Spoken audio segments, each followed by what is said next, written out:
This episode is brought to you by Shopify. Whether you're selling a little or a lot, Shopify helps you do your thing, however you cha-ching. From the launch your online shop stage, all the way to the we just hit 1 million orders stage. No matter what stage you're in, Shopify's there to help you grow.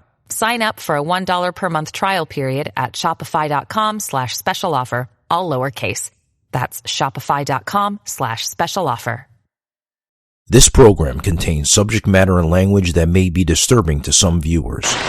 Viewer discretion is advised.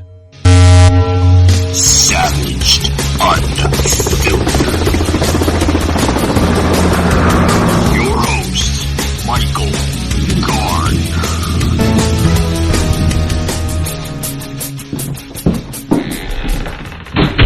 Hello. How are you doing, sir? How's everything going? Good. How's Florida these days? Florida's good. It's starting to cool down a little bit. Feels nice, after a hot and unpleasant summer, but it's good. I was going to say you had some weather a little while ago. What's that? You had some weather just a little while ago there. Weather. Weather, hurricane. Oh, yeah. I was like, what the hell is he talking about? We always have weather. Yeah.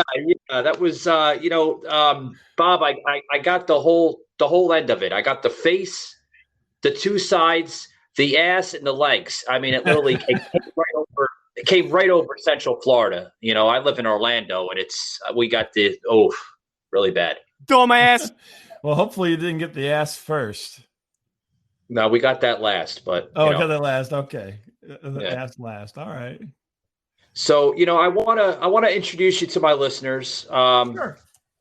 I see that you are a radio personality of a show called Static Radio. Sure. Yeah, that's right. Go figure. Static Radio, staticradio.com. Got to do all the self-promotion, I guess. Yeah. I see. I was checking you out, Bob, and I see that you are the longest running weekly audio program on the internet.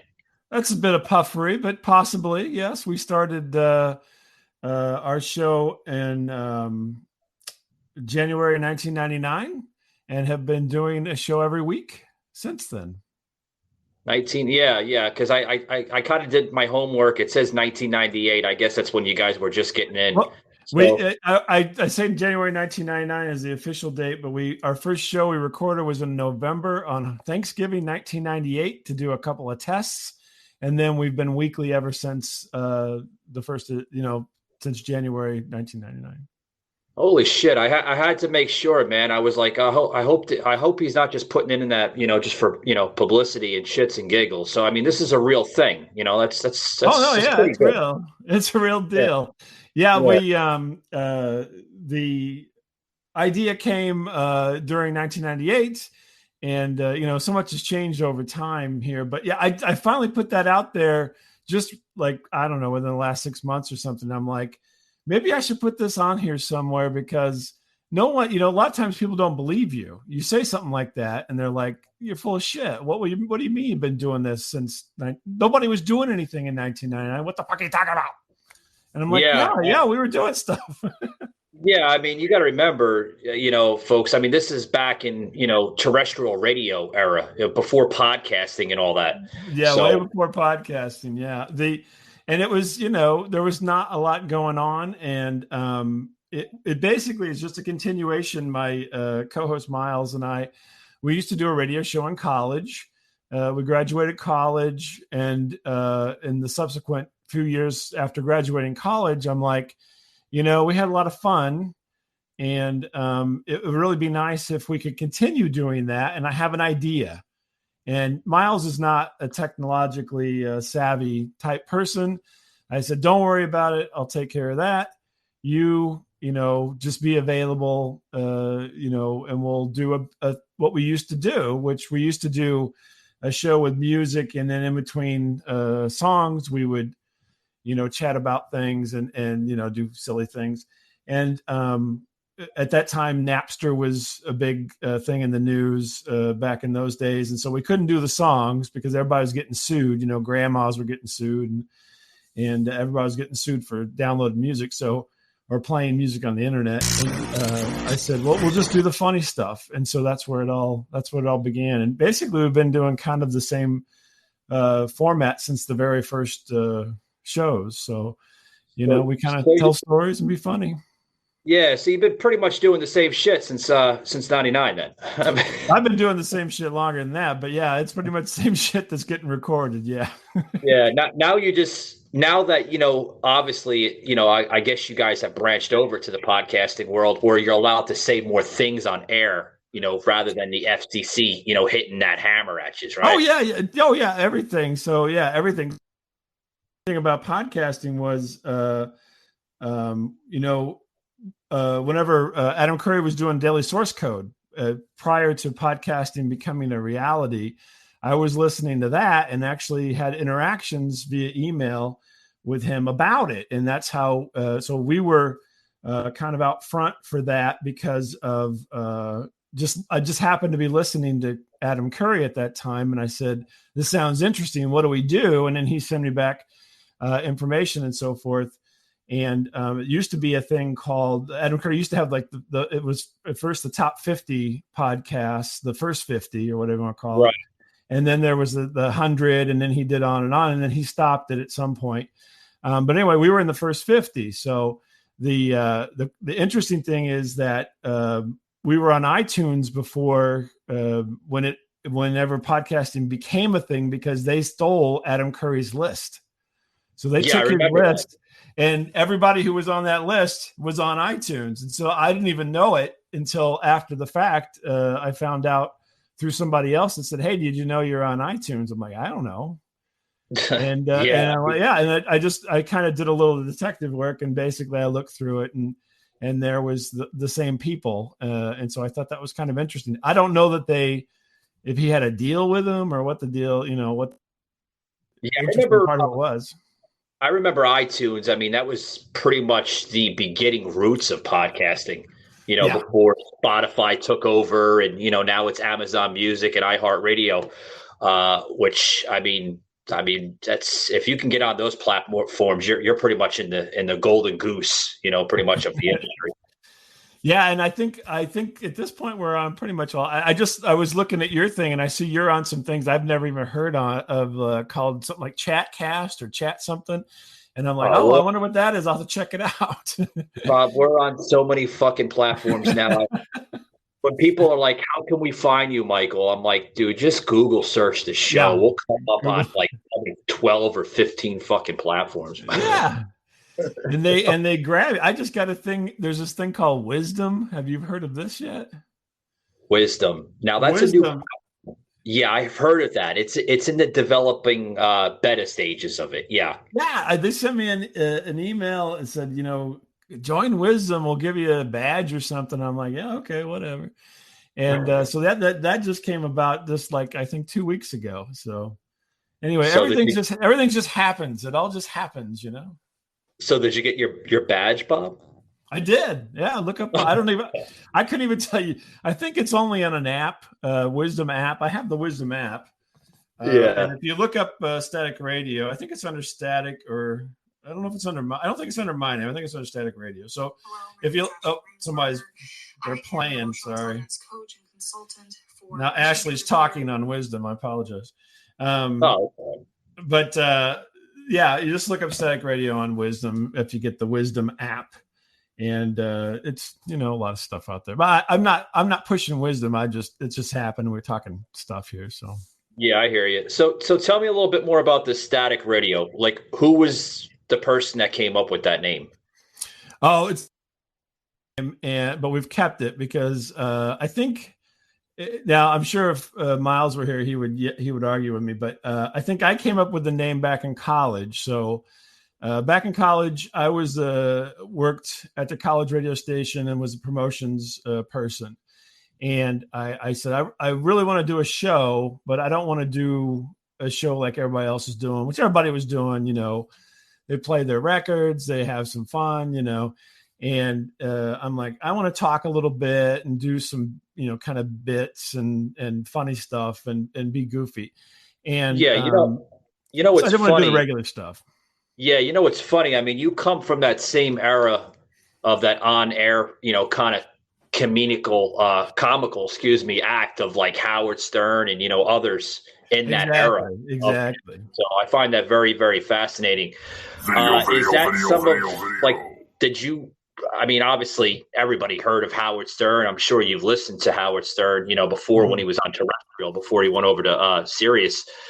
Is that some of the ideas that led you to static radio, or you pretty much just did something on your own?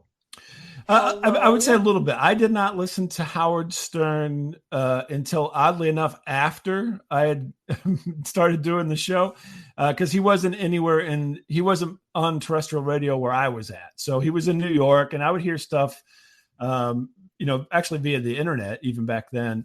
But not on a regular basis. Not until I was out of college and working, he came to the St. Louis market where I'm at, and I would listen to him in the mornings. But we had already started doing the show, but I knew all about that. And other people like I was, oddly enough, the weird thing is I'm grew up in downstate Illinois in the cornfields, but I would listen to WLS when I was young. So much younger. So it'd be Steve and Gary, if you have an idea of who those guys were. And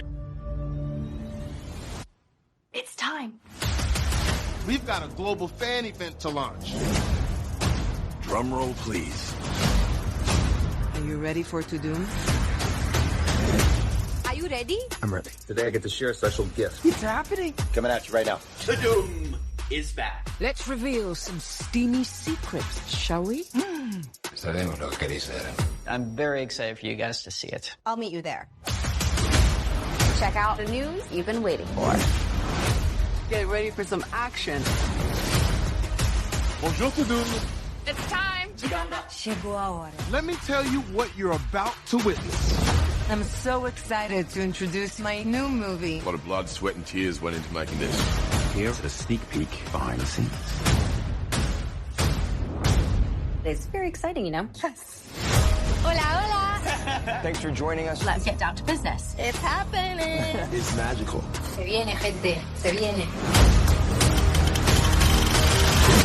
I'm into it, babe. I'm into it. Go time. Take it away. Get ready to have your world turned upside down. I'm ready. Are you ready? Ready. Ready. Because we're sounding the alarm. In 5, 4, 3, 2. 1. Positions, everyone. We got this. Right? Savaged. Unfiltered. John Rex Landecker and people like that out of WLS in Chicago, but you couldn't get it every day. So it would just be happenstance and weather and a lot of different factors if you could actually listen to WLS down south in Illinois. But those would, Steve and Gary would probably be a big influence. And, they're, probably all both dead at this point. I have no idea, but this kind of kooky stuff. And we mostly tell stories based on things that happen in our lives. So, we go out in the world and shit happens. And I see you label yourself as like the Midwest guy with an affinity for telling Midwestern. Yeah, that's why you did. She goes, well, I don't expect you to understand. You're from the South. I said, woman, I'm about to teach you how to pluck a chicken. That's why you didn't catch you had a bit of weather. That's kind of, I think, a Midwesternism for having a storm or something. You don't go, God, you had a fucking hurricane. You go, oh, you had a bit of weather there, did you? And we're due for one more, Bob. I think there's another one. But God, I hope it fucking misses this and hits New York. Well, you get a bit more weather. What's that? Get a bit more weather. There you go. Yeah. Well, I hope it goes up to New York. I mean, I wouldn't mind it because I originally live in New York, and thank God I don't live in that city anymore. But Oh boy, I don't think I can afford to live up there anymore. It's so expensive. Yeah. I have friends that are crying, like, "Oh, we gotta move. We gotta move." I'm like, "Then fucking move. What the fuck are you paying $4,000 for an apartment that it's no bigger than a freaking average Motel 6 or something, you know?" Yeah, really. It's crazy expensive out there, isn't it? So I see something here because I was checking you out. I always check people out, to get my homework correct and all that. You guys have a lot of on-air personalities. I know that you guys have a big team, behind the static radio. No, not at all. No. Well, No. what the hell am I reading? I'm reading I don't know, something. maybe you're reading a different static radio. It's just me and Miles. That's it. Oh, I thought there was a couple more people below them. But anyways. No, sorry. But the horrible thing about the name is, there's a couple of different static radio monikers out there. And there's even a band in New Jersey called Static Radio. And probably that's what it was. I got to yell. They hate me. They hate me because I got all the URLs and a lot of the social network static radio names. Well, bear with me, Bob. I'm going to yell at producer. You gave me the wrong fucking notation, producer McKenzie, but it's all right. Love you. But there is a song. Don't worry about it. It's fine. Nah, it's all right. Yeah, don't worry about it, like the Italians used to say. Yeah. There's a song that I do know. It's called Manny the Mailman and Mike. Yeah, Manny the Mailman and Mike. Yeah, they wrote a song for us. Yeah. Yeah. Their name was Miles and Bob, a couple Midwestern slobs. They do a show called Static Radio every week. Them boys are freaks, complaining about their lives, bitching about their wives. Bob also does a show about his morning drive. They're so cheap. How the fuck did they come up with that?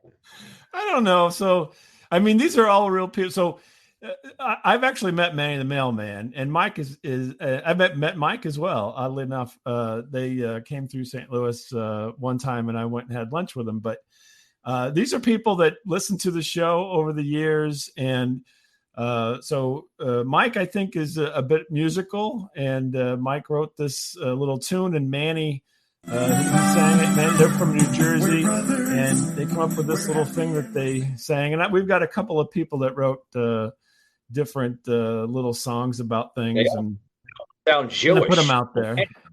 Manny sounds like he's Jewish. Is he Jewish or? No, he's Italian. Oh, okay. All right. He's Italian, but he is a man, and he's been a listener for quite some time. And like I said, he happened to be in him and Mike were doing the tour of baseball stadiums, and they came down to the Busch Stadium here in St. Louis one time, and I caught up with them, and we hung out for a day down here in St. Louis. But yeah, he's just a guy, and I would have never met him or been connected to him at all if he hadn't listened, and so it was kind of cool. We're kind of you. Like yourself, you put something out there and you just never know who you're going to connect with. And yeah, I've seen so many different types of, radio personalities, comedians over the years. Cause I've been doing this for 20 years. I've been in radio for 20 years. I started off as a tech guy up in New York, kind of behind the scenes, working for 92.3 K-Rock and a few other college stations up there way back in the day. And they don't even freaking exist anymore. But that's how I got my start, and, over the years, I'm like, what the hell am I doing? Shuffling wires all damn day. I got to get on the radio. And just thought about it like 3 years ago. And I'm like, okay, let me see what I can do. And I'm going through like different networks, and some of these networks, Bob, they want like hundreds of thousands of dollars just to start. I'm like, there's got to be some fucking network out there where I can do it. Mm-hmm. I came across Anchor FM, and I'm like, I'm looking at some friends of mine that, started doing it, on YouTube before, podcasting pretty much got its peak of where it's at now. And I'm like, guys, you ever heard of Anchor FM? And they're like, no, what the fuck is Anchor FM? And I'm like, I don't know. It's this podcasting network. So I looked into it, and I started off like pretty much doing it from like my kitchen table like 3 years ago. And then it blossomed into like the show it is now, where, you know, little by little, I started adding some more stuff to it and different things. And, you know, we just kind of went along with it. And I got to tell you, Bob, we went through 3 fucking names to where we are now. You know, okay. the first name, it did not work with us at all. I mean, it sounded like a 5-year-old came up with it. The Kitchen Angle podcast. No. Scratch that idea. That sucks. Then we went to the Patriot Angle podcast, and you know, I'm a conservative guy. I like, you know, I believe in conservatism and, you know, the pretty much the demeanor of the American spirit. And where my podcasting was going, you know, earlier this year, where it really, really got its, you know, its headway, I'm like, you know, I'm starting to get some more people on this show. You know, some of them are not so conservative and patriotic. Some of them are just straight up assholes, and some people are just crazy. So I had to come up with a name to fit the title. So I put Savaged. And I had a gentleman on the show not too long ago. He's like, Savage, you think you're going to get some shit, you know, with the guy, Michael Savage. I was like, I've heard of Michael Savage. I've been listening to Michael Savage for like the last 5-6 years. I was like, I don't think Michael Savage is going to be upset. I think when he passes away, he's actually going to be happy that somebody can, like, you know, continue that type of demeanor on the air. Sure. But we put the D at the end of Savage, so just in case he does get upset, you know what I mean? Yeah. Keep it out of the courts. Yeah. You know, I don't need any lawsuits. You know, everybody's getting sued every day now in this country, and that's, you know, everybody's offended by everything, and you know, they're turning into little snowflakes. You know, everything you say, they get upset. Oh, you said something. Go have a lollipop. Get the hell away from me. That's what I said. Actually, I have heard of Michael Savage. Okay, I just looked him up here because I'm like, I know that name. All right, got it. Yeah, when he was on terrestrial radio, he started off as the Savage Nation. Mm-hmm. He was actually in your neck of the woods. He did broadcast in St. Louis, right? You said you're from St. Louis, right? Yeah, St. Louis. So he probably was at KTRS or K-Fan or one of them. Michael Gardner, uncut, raw, uncensored. Yeah, I think it was KTS. Yeah, KTRS. Yeah. Yeah, KTRS. Yeah. Now he just broadcasts this out of his comforts of his home, which a lot of people are doing that. You know, they're turning a spare bedroom into like a studio, put a couple of you know, soundproof panels on the wall, try to cancel out that echo and stuff like that. Mm-hmm. And you know, it's working for them. So hey, you know, if it works, it works. Yeah, it works. No, you should. Everybody should do something there. Hey, you know, if you got content and, you know, you can develop into a character on the air, I say go for it. If it doesn't work, hey, at least you tried, right? Yeah, at least you did something. Do something creative. Why not? You did something creative, you know, like some people do political podcasts, some people do sports. I mean, I like to do everything. You know, I just had a compliment come in the other day. Someone like, oh, we look at you like as another version of Joe Rogan. I'm like, oh, I don't think I could fit his shoes, but thank you. Oh yeah, you can fill his shoes. Come on, what's Joe Rogan doing that you're not doing? Come on, he's just got a name. He's just lucky that he came into it at a certain time with a certain cachet, and you know, well, part of it's talent, but part of he's got to thank Dana White. I mean, you know, some of his fame came out of UFC, so. Right, yeah. And then he did Fear Factor, and he was on radio and, you know, stuff like that. I forgot that he was in Fear Factor. I always forget that. You know, like I would always say Fear Factor may be the biggest. Well, from my point of view, at least, you know, everybody has the different point of view, but I'd say Fear Factor because it seems like that is his audience is very similar to the Fear Factor audience of that day. I mean, there maybe still be younger folks. I'm not sure, but my guess is a lot of it came from that because it's, you know, it was a pretty far-reaching show and it got talked about a lot because, you know, I mean, of how gross it was, and everybody wanted to talk about it when it was on, about eating disgusting things, or people would get hurt and they'd start getting sued, and there was always news about Fear Factor. And then it wasn't necessarily about him. He was just tangential to it. But he was the host, so he was the face. Yeah. Yeah. I mean, it's like I said, I follow him. He's pretty good. He's got a good following on, Spotify. Crazy. I mean, crazy amount of following. I just read this was an article. It's old news, but I mean, it's probably going back like maybe 4 or 5 months ago, where Rumble, you know what Rumble is, right? You familiar with the Rumble app? Yeah. Oh yeah. Yeah. Rumble would offer him $500 million to take his show right over to Rumble and do live stream Rumble. And he was like, "No, I'm loyal to Spotify. I'm thinking to myself, dude, they just fucking offered you $500 million, and you gotta turn it down." I think Spotify gave him 300, didn't they already? Or it's in the contract for however many years he's hooked in. But yeah. Well, he's exclusive to Spotify. I mean, if you look at his shows, you see that label. I mean, paint it right on the episode posters where it says exclusive Spotify episode. So I don't think he wants to fuck around with Spotify. They've been good time ever since, That's bird in the hand right there. He's good. That money's good. That good. I'm sure there's some kind of stipulation in the.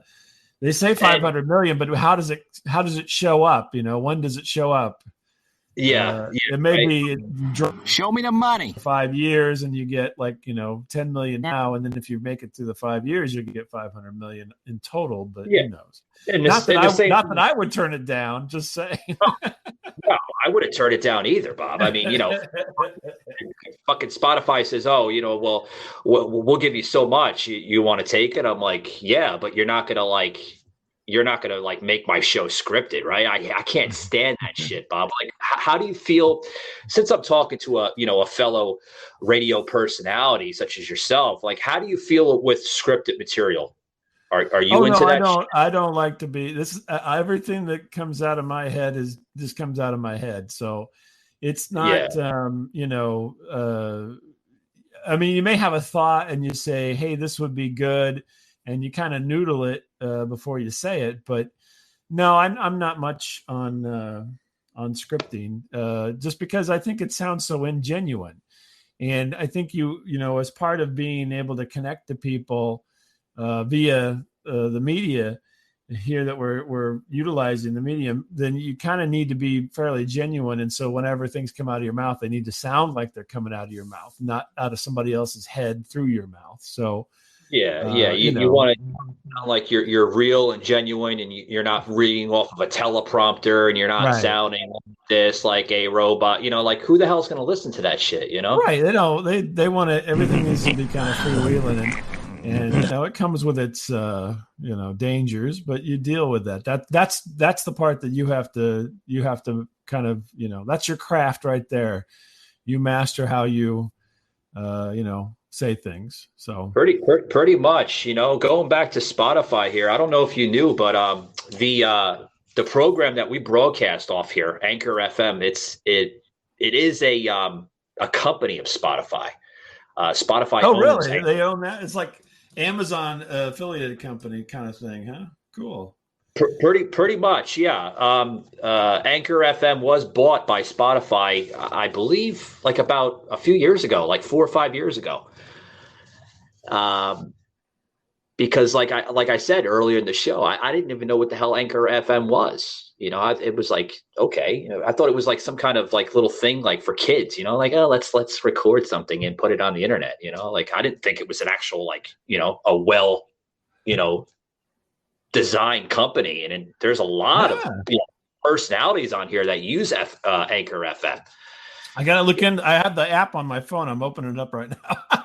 Yeah, I would strongly suggest. I mean, it's what do they call that shit? Back in the day, we used to call like platforms like this, base platforms, just to get a broadcast in, and then download obviously the audio or video to it, and go in the editing room and do the magic and stuff like that. That's what we used to call it back in the day, like a base platform.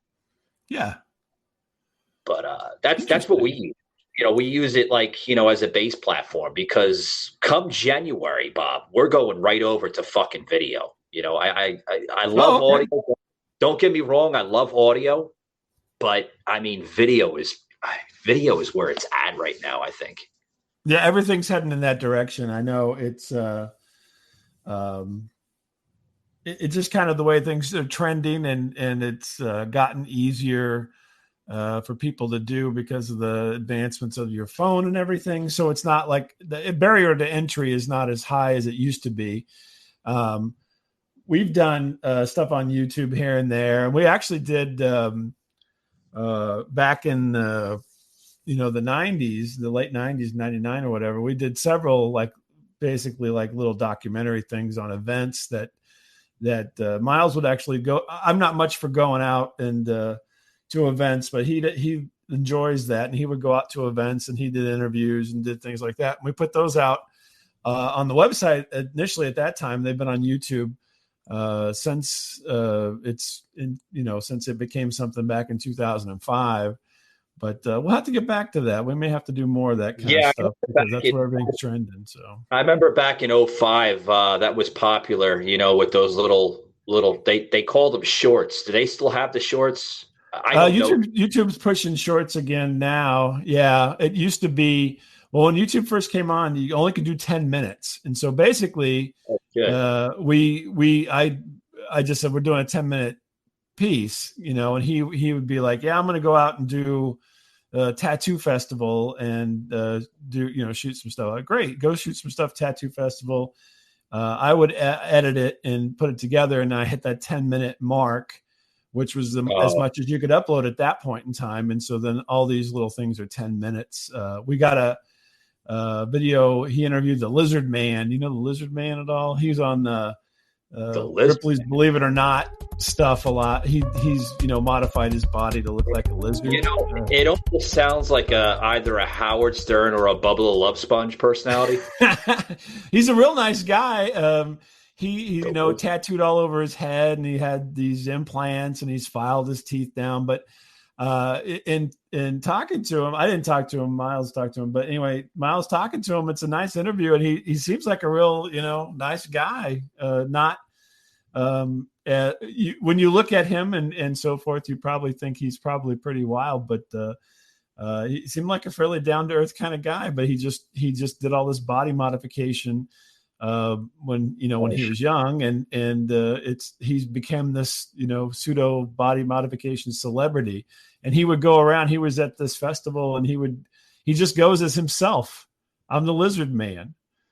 Yeah, it's wild. Hey, he's a real nice guy, though. He did that. Right? I mean, yeah, when people would buy books, he was on the cover of Ripley's Believe It or Not book for the more than once. I know, because I remember seeing it.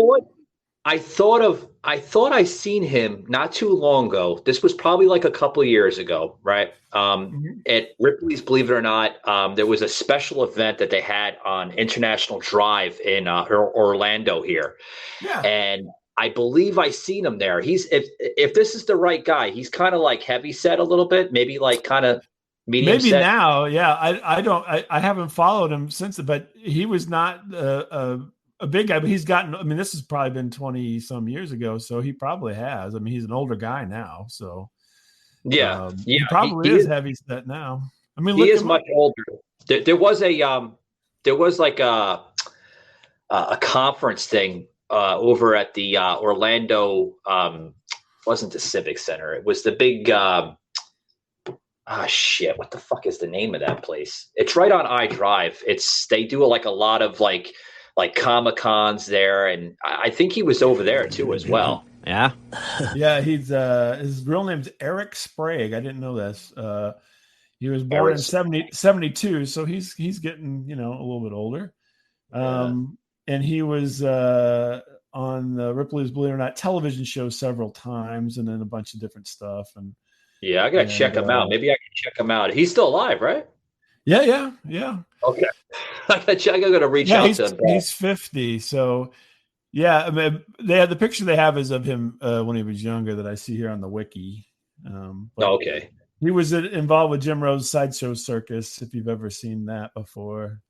Yeah, I seen some of that work. Yeah, but that's the YouTube. I wish fucking Bob. They banned me off of YouTube. I'm not allowed to express anything. How do you get banned off of YouTube? I got the fucking red flag. They what were like, what are you doing on the YouTube here? I mean, I wasn't doing anything stupid. I wasn't having like naked girls on my show or nothing like that. I was just stating stuff on my show. And now you know, Bob. I mean, you're a radio guy. If we say the wrong thing, the fact checkers come out and they get on their computer and they have to fact check you, and you're saying this, and wow. This all. Yeah, Bob, this all came down, when we had to go through the pandemic, which I've been saying on my months and months. It was a plandemic, and you can't say anything about the movie or they're going to shadow ban you, Tell me some of your thoughts on the pandemic. I've got a few thoughts on it myself. So you say a plandemic, and what do you think the plan was? What's your thoughts on that? Well, I mean, we can go back to the last election, right? We can go into, how Trump and Biden were, going square and square like it was a fucking boxing event or something. And, right as Trump was campaigning for his reelection, right? That's when we started, getting introduced to this COVID-19 nonsense. Right. Wear a mask. I mean, you remember, right? You had. I remember vividly. Like freaking hyping it up like it was like an infomercial or something. Like you got to wear your mask, and now you have to wear 2 masks, and I highly suggest you wear 3 masks, and social, and don't make sure you wash your hands. I'm thinking to myself, I'm like, is this guy really for real? And fast forward, I don't know, man. Half the stuff that came out of the CDC, half of it was just like questionable, like really questionable, because half the stuff that they used then, a lot of the tactics were done, during the Reagan administration when Dr. Fauci was still ahead of the CDC in the 80s with the AIDS epidemic. Right. So a lot of the shit that they used in the 80s to hype the AIDS up in the 80s, they did the same shit with COVID. So I've been telling people for months, I was like, this is all a publicity thing. Science hasn't changed, folks, in the last 2,000 years. There's always been viruses and diseases. They just mutate. This is, in my own personal opinion, Bob, this is nothing but the flu or the cold, and they just slapped COVID on it, just for publicity, to get the mean guy, the orange man out of office, the guy that tweets at 3 o'clock in the morning because they don't like him, for the senior citizen president that we have now that should have never been voted in. Savaged, unfiltered. And that's what it is. Yeah. I don't get the Biden thing. I mean, everybody cries, we don't want another white man, old white man as the president, and then they all elect an old white man. Go figure. Whatever. It doesn't make any sense. I mean, you've heard it too, right? Everybody says, "Oh, we don't want another old white guy," and then the next thing you do, old white guy right in there. Did you see the other day? He just made a comment on his social media and came out. I think he was on Fox or something. And he's like, I know I can beat him again in 2024 if it comes down to it. I'm like, how old is he going to be? Well, he's 80. He just turned 80 the other day. Yeah. Okay. Good luck. Like, listen to this, right? The man can barely read a teleprompter, and he's saying on national television that he knows. He doesn't think, but he knows that he can beat Donald Trump in 2024. Oh, you know what? No doubt he probably could, but you're right. It's insane. People, I always say, people, and I'm let me put this statement out there before I say this, so people can take it however they want to. But I am vehemently independent on politics. I think both sides are totally corrupt, and the system is corrupt. And we need something else. Is my personal thoughts on this. And I rarely talk about this, on a show or anything. I talk about more, humorous things, but I think that Biden is it's laughable that he can get elected, just as laughable as, one side thinks it's laughable that Trump can get elected. It's just as laughable that Biden gets elected, because they're both just part of a system. You look at the last 2 years. I cannot think of a period in American history where one administration has done more damage to the United States than Joe Biden in the last 2 years. Everything they have touched has gone to garbage. From anybody who has any normalcy in their lives. And, it's pathetic, really, because you listen to everything and, like I said, if you were to kind of read the polls and everything, most people don't want an old white guy as president. Most people, right? It is stated, it is out there. If you do the statistics, it'll be out there. And yet he's the president. So how can this be? Oh, well, it's the lesser of two evils, right?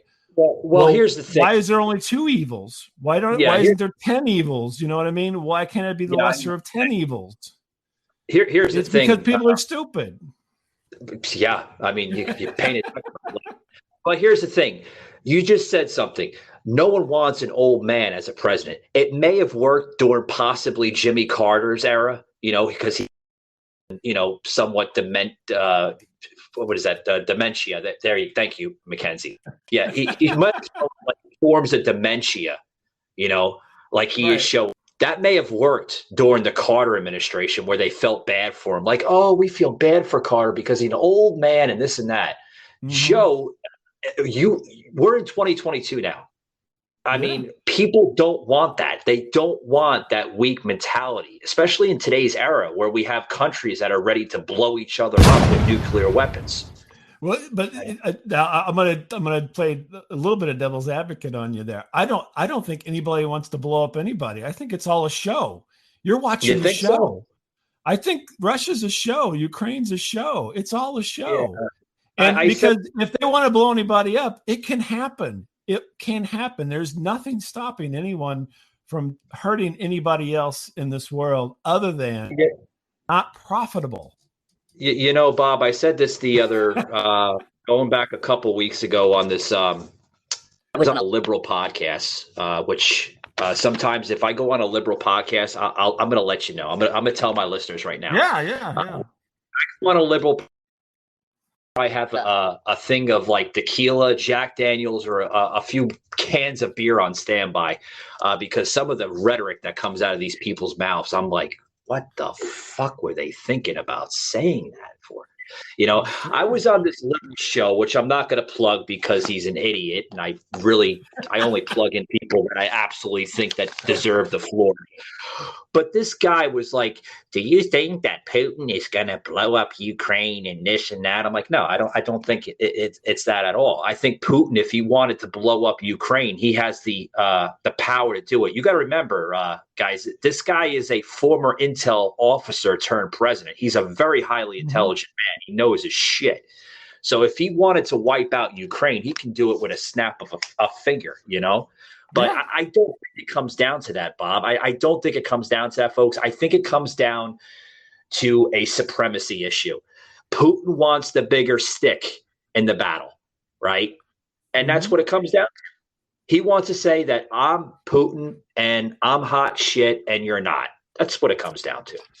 And somewhat I agree with you on that. I think that there is some aspect to that, but I think that it's all driven by money, by control, by money, more control than money. Let's put it that way. But money is a close second to control. And so I think what happens is that everybody, they're always goose the economy, right? And a good way to goose the economy is to have a conflict, right? Oh yeah. And it does two things, more than two things, but two major things. So you goose the economy with a conflict, and you give something for everyone to worry about. So they're not worrying about think inflation, then everybody charging you more money. I don't know if you just recently this happened, but because we mentioned it earlier, the hurricane in Florida made everyone's insurance rates go up. Everyone in the United States insurance rates went up because there was a hurricane in Florida. And my wife actually questioned this and said, why are the rates going up? Well, because of inflation and because there's more money going out. So the weird thing is, and I know we're kind of, the insurance has nothing to do with Putin, but anyway, this all kind of connects in the sense of money, because they want to keep making the same amount of money. In order to make the same amount of money, they got to raise your rates, right? And so, but everybody's worried about the Ukraine. It's a big show, because they want you to be focused on, wag the dog, whatever you want to call it. They want you to be focused on something other than the fact that you're still being taken advantage of in your daily life. They need to be over there. What's that? You know what it's called? It's called a diversion agenda. Diversion, yeah. Yes. We used to use that term very, very loosely back in the day. It's a diversion agenda. They want you to be, they want you to have that delusion, like this is this and that's that, and everything else. And that's what you see in today's society, right? With, this woke agenda, this sick garbage, this transgender nonsense that's going on in schools, which I think is disgusting. All this crap, and that's what they want you to do. They want you to feel deluded, from society, pretty much. I think you get into all those areas as well. I think your average person, whatever your political bent is, doesn't give a crap what anybody else is doing, as long as whatever they're doing is not having a negative impact on them. So you want to be a woman who's a guy who dresses like a woman, whatever you want to do, you can do. Nobody really cares as long as it doesn't impact their lives.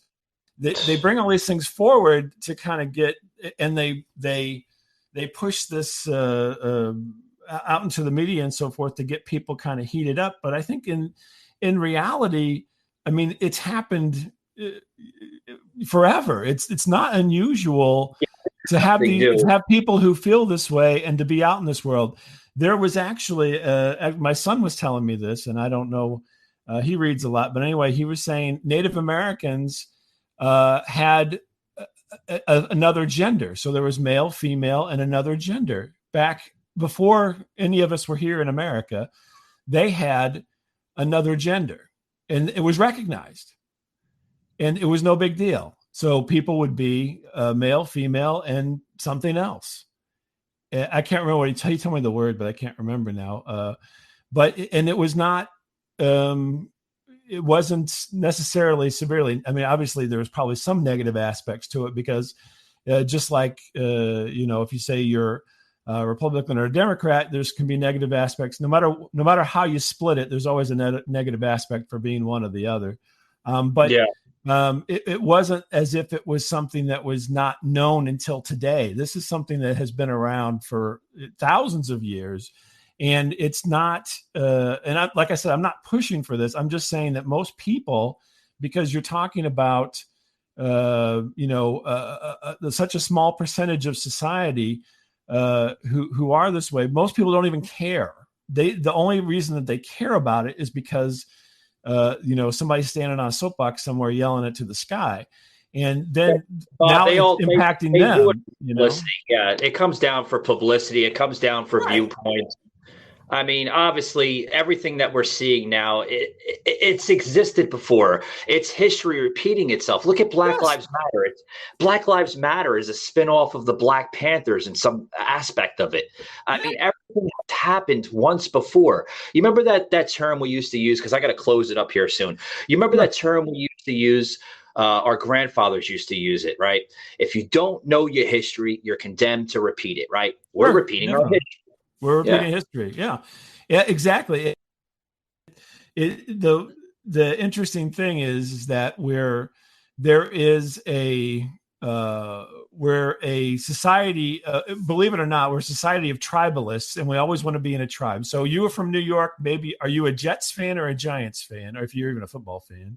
Oh God, I hate them both. I'm a Boston Red Sox. Yeah, I'm a Boston so Red then Sox Boston, fan. you're a fan of something though, right? So Yeah.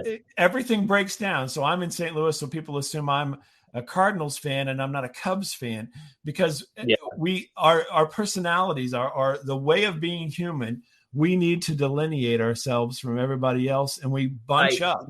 You know, Bob, I get it. Constantly bunch up. You know where you're getting at with this, folks. Bob is getting on paper. On paper, Bob should be this on paper.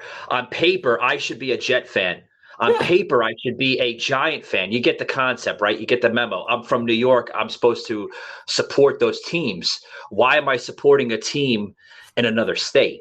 It's just that's what I want to support. Why are you supporting a team who gives you nothing and takes everything if you want to go see them? Yeah, right. I mean, to be honest with you, do they care about my well-being? They don't care about you. I'm broke. No, all they care about is making millions of dollars. That's just exactly. And that's what the Democrats do. That's what the Republicans do. That's what Putin does. That's the world. The world is basically an economic engine that all these things are goosing to get their piece of the pie. And we're down here doing the same thing in a way, but we're not on that kind of mega end of it. We're on the mini end of it. You know what I mean? So, but everybody does it, and that's what runs it. Yeah, that's what runs it. Bob, I'm going to close it up here with you, buddy. I had an interesting, almost 1 hour conversation with you. You're an interesting guy. I'm going to definitely check out some more of the Static Radio because I want to see more of it. I've heard a couple bits and pieces of it. I thought the song Manny the Mailman and Mike was kind of funny. I checked that out. Producer Mackenzie, she was laughing her ass off when she heard it. But yeah, it was pretty good stuff. For some of my listeners that tune in today on today's show, which is going to be aired on iHeartRadio, Spotify, all over the place, if they want to know more about you, where can they find you at, buddy? So we are at staticradio.com, .net, .org.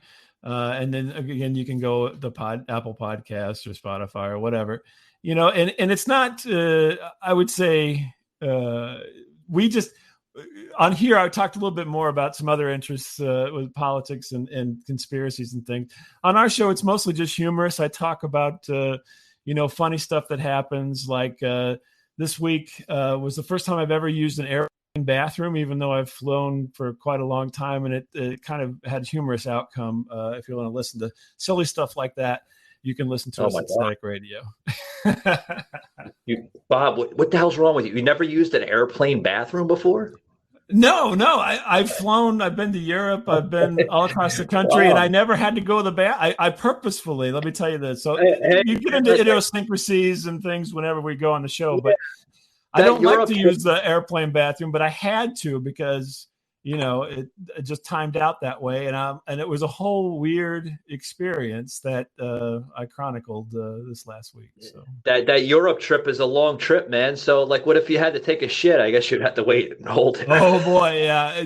Believe me, I do never want to have to take a shit on a plane. I prepare for going someplace, and I do a lot of, if only I had this type of, motivation, I could probably, be a bodybuilder or something. But no, I prepare to go on a long trip so I don't have to go to the bathroom in these places. That's my preparation. I hear you, Bob. Guys, you just heard the voice of radio personality Bob LeMent from his show, The Static Radio. You can check him out everywhere. Thank you very much, Bob, for being part of Savage Unfiltered Podcast. You have a good day, man. Hey, thanks. Thanks for having me. Have a great day. All right, buddy.